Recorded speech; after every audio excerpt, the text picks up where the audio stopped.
Ever seen a spreadsheet where the same word is spelled 5 different ways? There's a built-in Excel feature that stops that forever, and you can set it up in 3 clicks. When people type entries by hand, you get yes, yes, and yes with a space. Those typos break your filters, wreck your pivot tables, and cost you hours of painful cleanup.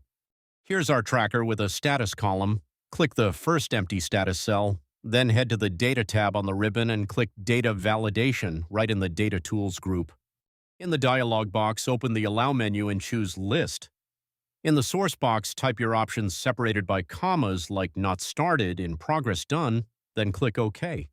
Now a little arrow appears next to the cell. Click it and pick an option, no typing needed. Drag the fill handle down and every row gets the exact same drop-down instantly. You just turned hours of typo cleanup into a 3-click setup. Most Excel users still type everything by hand. Subscribe now. I drop a time-saving Excel trick every single day.